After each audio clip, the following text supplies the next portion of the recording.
Let's look at this success recorded against Fulani militias, against bandits, terrorism, seeing that the Nigerian Air Force was able to neutralize about 25 bandits or called them terrorists in Yobe and Borno State. I must say it's a welcome development because anywhere the success comes from, we celebrate it. But before I go into the details of this, let us equally look at this disturbing story reported by AIT, quoting the Zamfara State governor, where a bandit who was arrested, who is under prosecution, was released by an order of a court, ostensibly from a powerful individual from Abuja. I must say this is a disturbing story, seeing that even a governor of a state is lamenting. I must say that the President, Senator Ahmed Bola Tinubu, have to dive into action to unravel who gave this order, because I understand that the issue involving terrorism, allegation of terrorism, is a serious offense, and I don't think it is bailable. I will allow what the video, of course, the news that came from AIT, for you to have a sense of what we are discussing here. But as we watch it, let us get your comments, and as we encourage the president to probe into this. Watch as we come back to further this conversation. Governor Dauda Lawal of Zamfara State explained that one of the suspected bandit leaders was traced to Bauchi, where he was arrested, while the other was picked up in Gusau, and they were charged to court for prosecution. But the court granted them bail based on an order from some people in Abuja who had assured them that they would be released. The governor warned the judiciary to fear God and discharge their responsibilities with the utmost integrity and honesty for the collective interest of all the law-abiding citizens. He noted that everyone is aware of the challenges Zamfara State is facing, including banditry, kidnapping, cattle rustling, and other sundry crimes.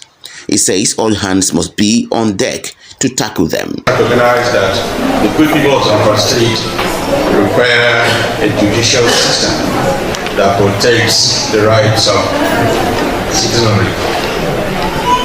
They expect a system of justice that gives every person fair and equal access to administration of justice and guarantees their dignity, rights, and security, regardless of gender, influence, or any other societal differences in Zamfara State. It is for this reason that this administration prioritizes on the improvement of the justice sector. The Chief Judge of Zamfara State, Justice Kulu Aliu, charged the newly sworn-in magistrates to live up to the expectations of their offices, as all eyes are on the judiciary. I therefore congratulate you for your well-deserved appointment. But I'll be frank with you. Judicial office is not an office for luxury and enjoyment. It's an office saddled with very serious and enormous tasks that only people with strong character can deliver its demands. With cooperation and support of the said government, under the able leadership of His Excellency, the Executive Governor of Zamfara State, Dr. Dauda Lawal, will do all we can to see that you are assisted in discharging your duties.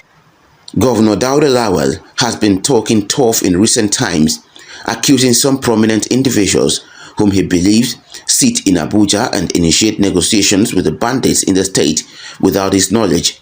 The action, he thinks, is worsening the security challenges in Zamfara.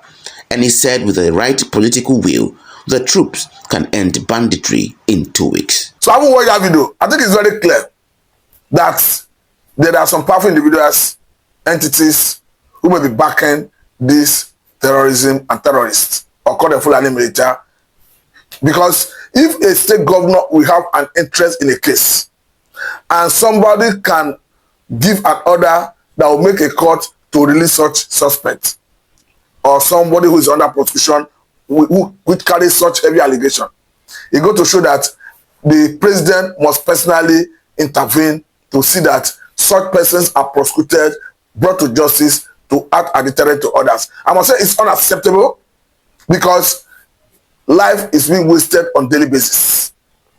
We can clearly see some bandits, leaders coming to negotiate with governments, saying they are releasing about 40 people who they held hostage, and even warning the authorities that they should not dare to invade their camps. I must say it's equally not unacceptable that the government must write to the occasion and address all of this.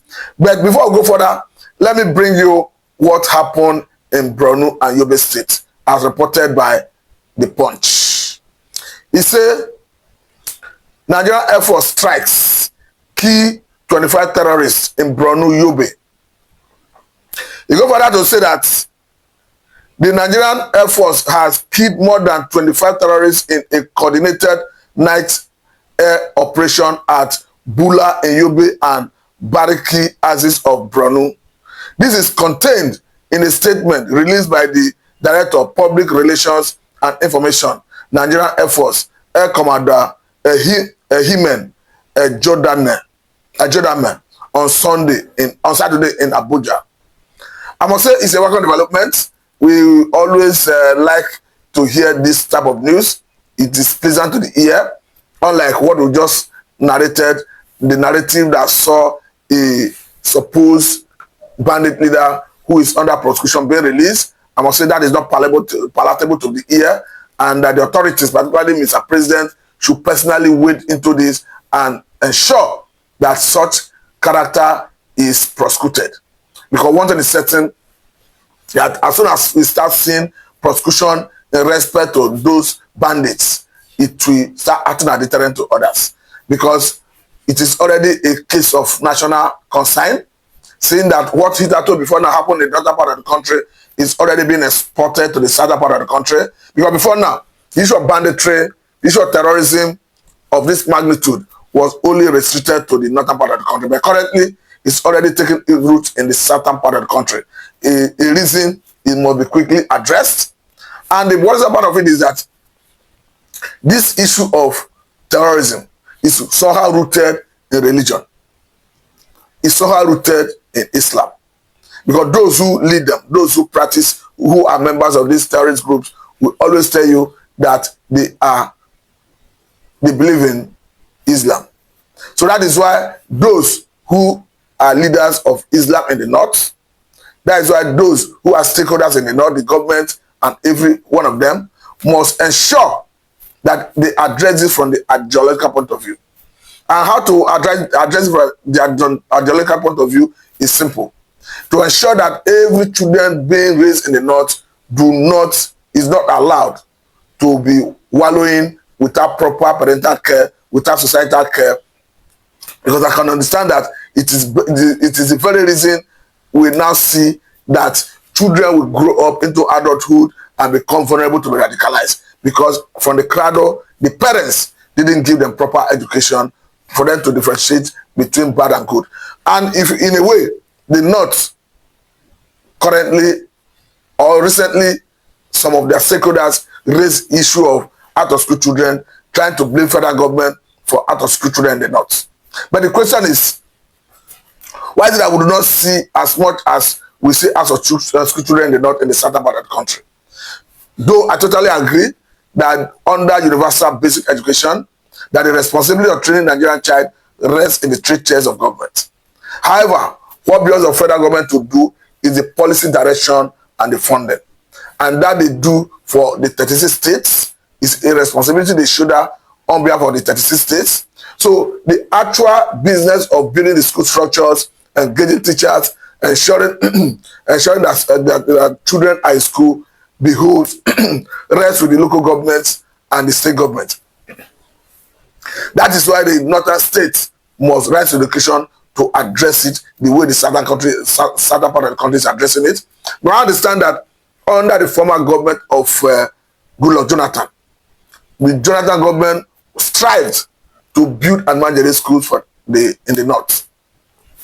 Because from my own experience, I understand that the northern stakeholders, they will always want their children to acquire Islamic knowledge. That is not bad because it is their own ideology.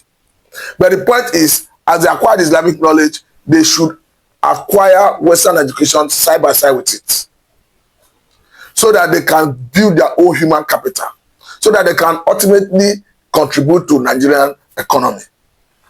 Because I can understand that shortly after a Jonathan was offset out of office by Muhammad Buhari, Northerners, stakeholders, jettisoned the idea of the Admajari school. By now, if they had continued in that trajectory, I think they would have taken a good percentage of their children who are on the street out of the streets. Because even if you even want to diversify the economy, as the government tries to do currently, it is going to be a mirage if the insecurity in the country, as witnessed currently, is not addressed.